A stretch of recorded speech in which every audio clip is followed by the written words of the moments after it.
Good teaching is the main criterion of an effective teacher. Hello everyone, my name is Riza C. Julian and I'm a third-year college student at Golden Heritage Polytechnic College, and I'm enrolled in the subject course Teaching English in the Elementary Grades, Language Arts. Today, in this video, I'm going to present my research about method of teaching and teaching styles, and of course, giving some insights about this topic. So, let's begin. First, let us define what is method of teaching. Method of teaching, it is the way or style of the presentation of content in the classroom. According to Burton, teaching method is the stimulation, guidance, direction, and encouragement of learning. A teaching method comprises the principles and method used for instruction. Commonly used teaching method may include class participation, demonstration, recitation, memorization, or combination of these.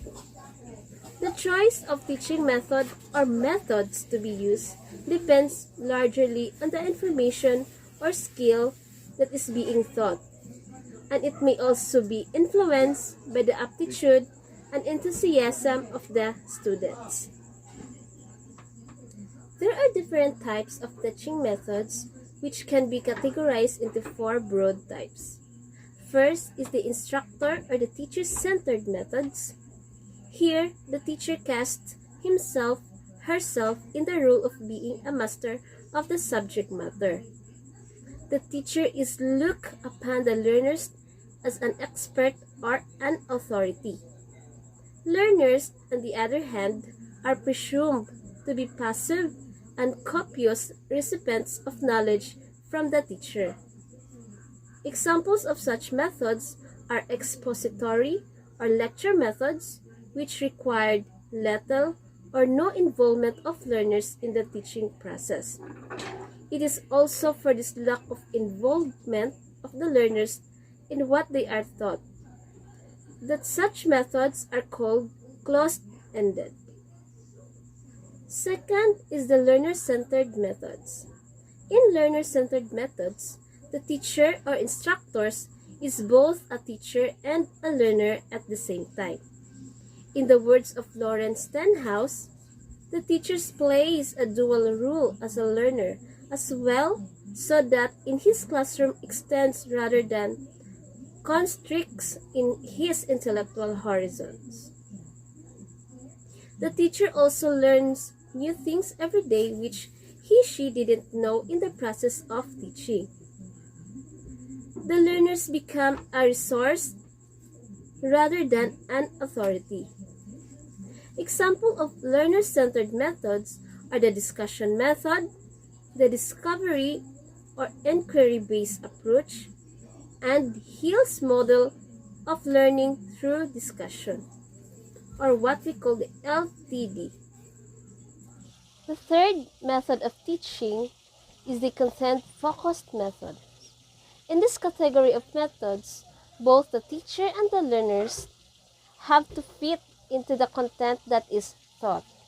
Generally, this means the information and skills to be taught are regarded as sacrosanct or very important. A lot of emphasis is laid on the clarity and careful analysis of content.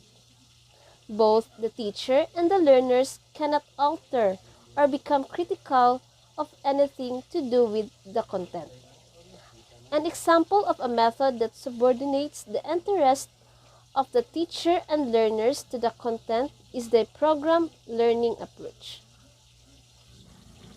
And the fourth types of methods of teaching is the interactive participative methods. This fourth category borrows a bit from the three other methods without necessarily laying emphasis unduly on either the learner, content, or teacher. These methods are driven by the situational analysis of what is the most appropriate thing for us to learn, do now, given the situation of learners and the teacher. Under the methods of teaching, there is two additional types of method: the specific teaching methods and the lecture method. In specific teaching methods, we can consider a number of specific methods which can be drawn from in the course of classroom instruction.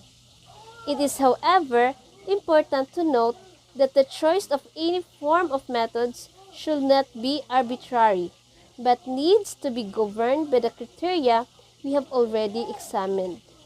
At the same time, each method is not foolproof, but has its own advantages and disadvantages. That is why I would recommend the use of complementary methods rather than one method. And the second additional types of methods of teaching is the lecture method. A lecture is an oral presentation of information by the instructor. It is the method of relaying factual information which includes principles, concepts, ideas, and all theoretical knowledge about a given topic. In a lecture, the instructor tells, explains, describes, or relates whatever information the trainees are required to learn through listening and understanding. It is therefore teacher-centered. The instructor is very active, doing all the talking. Trainees, on the other hand, are very inactive, doing all the listening. Despite the popularity of lectures, the lack of active involvement of trainees limits its usefulness as a method of instruction. The lecture method of instruction is recommended for the trainees with very little knowledge or limited background knowledge on the topic. It is also useful for presenting an organized body of new information to the learner. To be effective in promoting learning, the lecture must involve some discussion and question and answer period to allow the trainees to be involved actively.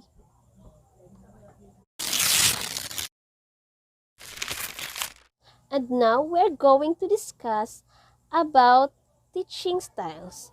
There are 5 kinds of teaching styles. But first, let us define what is teaching styles. According to Sternberg in 1997, teaching styles refers to a teacher's preferred way of solving problems, carrying out tasks, and making decisions in the process of teaching, and besides differing from individual to individual, may sometimes differ between different groups, for example, in schools. The notion of style refers to a person's preferred way of using his or her abilities. Teaching is a performing art. Excellent teachers use their voices, gestures, and movements to elicit and maintain attention and to stimulate students' emotions. Like other performers, teachers must convey a strong sense of practice of highly focused energy. Our teaching style represents those enduring personal qualities and behaviors that appear in how we conduct our classes. Throughout the last century, traditional teaching methods have undergone significant changes, brought on by social, cultural, and technological developments. In the contemporary classrooms, there are 5 distinct teaching styles have emerged as the primary strategies adopted by modern teachers: the authority style, the delegator style, the facilitator style, the demonstrator style, and the hybrid style. So we will be discussing how effective are these 5 styles of teaching. So the first teaching style is the authority style, also known as the lecture style.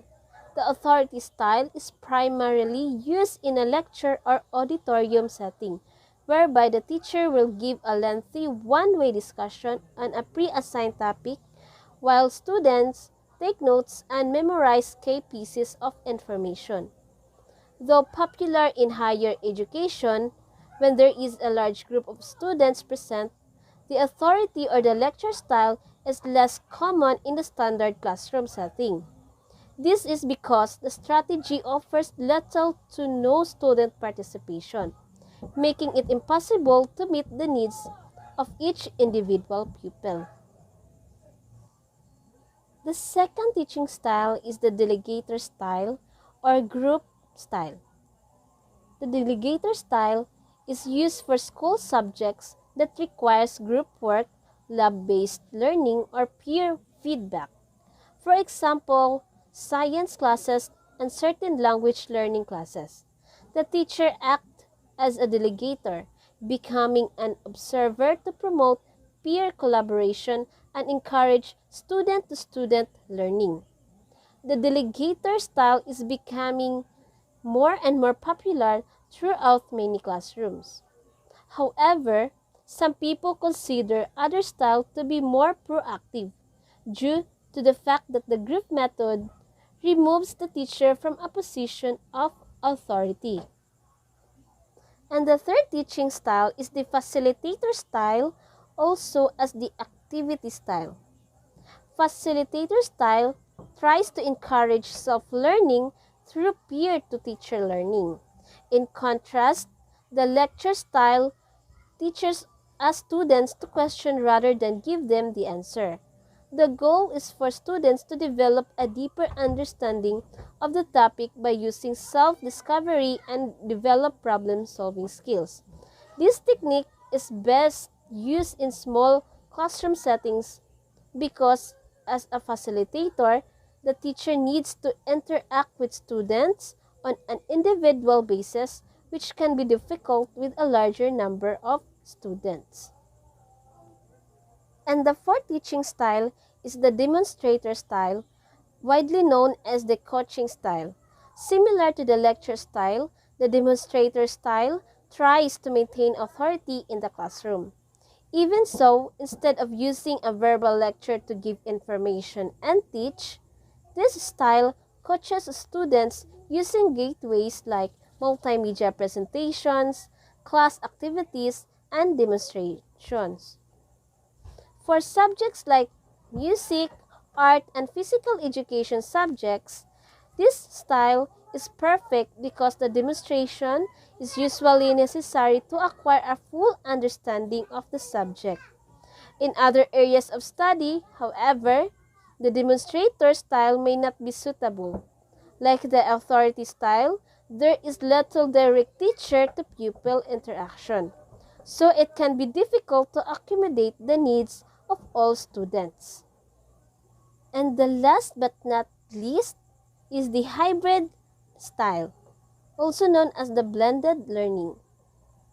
Hybrid style is an integrated teaching style that incorporates personal preferences, individual personalities, and specific interests into their teaching. It's popular in English, science, and religion classes because it's easy to incorporate extracurricular knowledge into a develop deeper knowledge of a particular topic. Some argue that this style weakens the learning process because the teacher tries to be all things to all students. According to Trowbridge and Bybee in 1996, the assumption underlying teaching style is that it is the most effective and efficient means of presenting the material as long as the style is appropriate for the subject and the students. Teaching styles develop understanding, skills, and values relative to the subject. In other words, teaching style describes the manner in which a teacher manages instruction and the classroom environment. And that is the 5 effective teaching styles of teaching. And that's all the data that I gathered about method of teaching and teaching styles.